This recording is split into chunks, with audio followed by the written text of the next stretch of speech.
Nah, kenapa ahli sunnah tetap berkeyakinan Allah bisa dilihat? Logikanya begini. Fa inna kulla maujudin yasihu ayyura.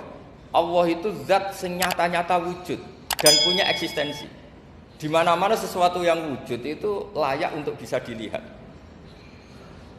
Lalu pertanyaannya gini, kenapa kita tidak bisa melihat sekarang kok nunggu di akhirat?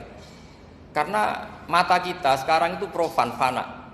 Sementara kita setelah di surga, tubuh kita didesain abadi.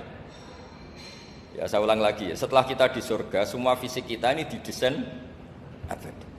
Tentu karena desainnya sudah abadi, layak melihat zat yang abadi. Tapi pertanyaannya, kenapa tidak bisa ikhatoh, tidak bisa melihat sampai faham, la tudrikul absar? Karena abadi kita itu diabadikan. Sebagaimana surga abadinya diabadikan, neraka ya diabadikan. Sementara Allah abadi dengan dirinya sendiri, yaitu Al-Qayyum, atau dalam bahasa ngajinya Qiyamuhu binafsi. Nah, lalu pertanyaan, makanya Mu'tazilah itu menentang betul kalau orang di surga bisa melihat Allah. Cara berpikir Mu'tazilah, melihat itu artinya yang dilihat ada arahnya, sementara Allah terbebas dari arah. Tapi kata ahli sunnah, cara berpikir tidak seperti itu. Melihat itu pokoknya tahu. Nah, tahu karena mata itu karena kita ditakdir tahu itu karena mata. Sebetulnya yang menjadikan tahu itu tidak mata.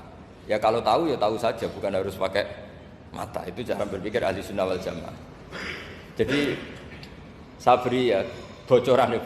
Kenapa mazhab ahli sunnah itu yang dipilih oleh banyak mayoritas di dunia, jumhur itu. Ahli sunnah itu dianggap pikirannya lebih orisinal. Misalnya ahli sunnah kalau ditanya, kenapa kamu melihat? Ya melihat saja. Kenapa kamu mendengar? Ya mendengar saja.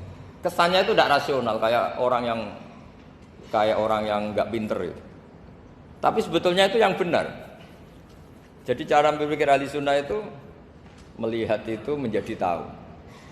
Menjadi tahu itu bisa karena mendengar, bisa karena melihat, bisa karena dikasih tahu, bisa karena bersentuhan. Sebab itu di Quran itu ada ayat ala ya'lamu man khalaqa, bukankah zat yang menciptakan itu menjadi tahu.